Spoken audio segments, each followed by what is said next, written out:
First we are start from create command. Create table my table. The table name is my table, and here creating the PID, that is integer,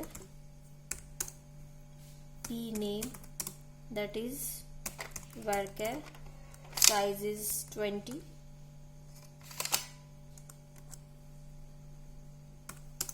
and QTY, that is quantity, that is integer, and last one is price. So data type is also integer. Now I'm closing the bracket. Look at here is the opening bracket and closing bracket. Now semicolon, press the enter. So now query is okay, 0 rows affected, that means table is created. If you want to see the structure of this table, so use the command describe DSC my table semicolon. So it is showing the structure of a table. See, field name is PID, P name, quantity and price. The types is integer, varchar, integer also, and we are not using here any primary key or unique key, so that's why here is nothing. Now we are inserting the single row in this table using the insert command. Insert into my table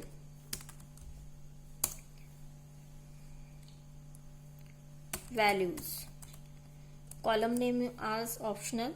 I am directly inserting the values. So first field is PID, that is integer type, so I am putting here 101, and product name, that is varchar field, so I am putting here computer, and the quantity 5 and price is 20,000. Bracket close, semicolon, enter. Here is one row is affected, that means single row is inserted into your table. So if we are using the select command, so we can see the data in our table. Select star from my table. See, single row is inserted.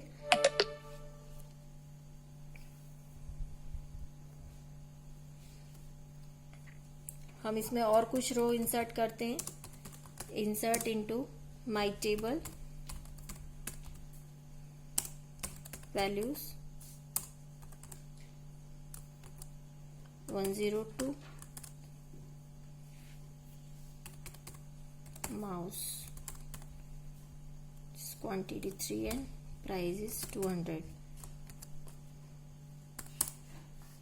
इस तरीके से हम 1 by 1 रो को insert करेंगे.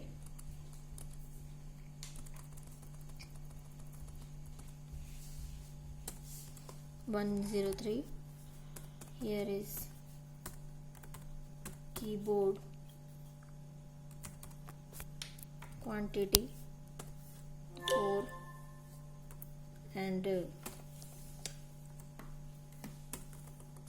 so see, so we are inserted here 3 rows, and select start from my table. So there are 3 rows in a table. If we are looking particular row, so we put here select star from my table where. Here we are using the where clause, where PID equal to 103. तो ये कौन सी रो दिखाएगा? 103, जिसका product ID 103 है, तो particular उसने वही रो show की है आपको वेयर क्लॉज से. अब आपको अगर किसी की प्राइस अपडेट करनी है, तो हम कौन सी क्वेरी यूज करते हैं? अपडेट क्वेरी यूज करते हैं. तो update my table set and price आपको सेट करना है. तो प्राइस आपको करना है, मान लो 500 है कीबोर्ड की प्राइस, आपको करना है वहां पर 700, और हमें यहाँ देना होगा कि किसकी हमको प्राइस से सेट करनी है. तो यहाँ पर हम PID के थ्रू जाएंगे. तो PID इसका 103 है, उसकी प्राइस. अब देखिए आप, now select star from my table. तो आप देखिए प्राइस जो है वो अपडेट हो गई है, 700 हो गई है। अब एग्जिस्टिंग प्राइस में और आपको कहा जाए कि 500 आपको बढ़ाना है या इंक्रीज करना है सभी प्रोडक्ट की, तो उसके लिए हमको क्या करना होगा, सभी प्रोडक्ट की करना है तो हम अपडेट लगाएंगे। उसके बाद में set price, price equal to price में हमको 500 इंक्रीज करना है।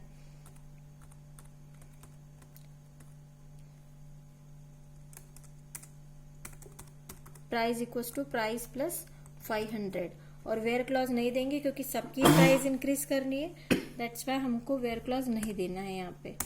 तो अब देखिए 3 रो अफेक्टेड बताया है। अब आप देखिए select star from my table, तो देखिए 500 से सभी की प्राइस इंक्रीज हो गई है। इस तरीके से आप अपडेट करेंगे। अगर आपको डिलीट करना है तो पर्टिकुलर रो को डिलीट फ्रॉम माई टेबल। अब डिलीट फ्रॉम माई टेबल बस हम अगर इतना दे दे तो तीनों की तीनों रो डिलीट हो जाएगी। लेकिन अगर हमको कोई पर्टिकुलर रो डिलीट करनी है तो हम क्या करेंगे, वेयर क्लॉज देंगे, वेयर PID इक्वल टू 103, तो ये 103 वाली रो को डिलीट करेगा। अब आप देख सकते हैं कि 103 वाली रो आपके टेबल में नहीं है।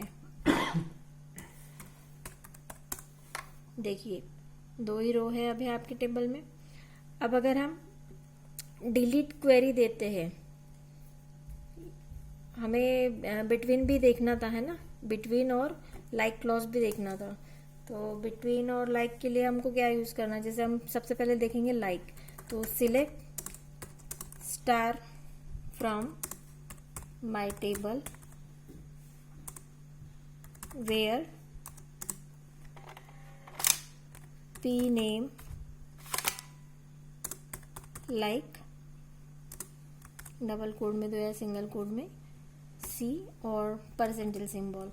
तो C से स्टार्ट होने वाली जो भी प्रोडक्ट नेम है वो आपको मतलब उसका ही डेटा ये शो करेगा। तो देखिए कंप्यूटर एक ही है C से स्टार्ट होने वाला, तो एक ही उसने दिखाया। अगर यही क्वेरी को हम लिखते हैं select star from my table and यहाँ पे लिखेंगे हम एग्जैक्टली परसेंट साइन से और एंड विथ ई जो भी होंगी इसमें PID ये वही शो करेगा। ऊपर वाली क्वेरी एग्जीक्यूट हो गई।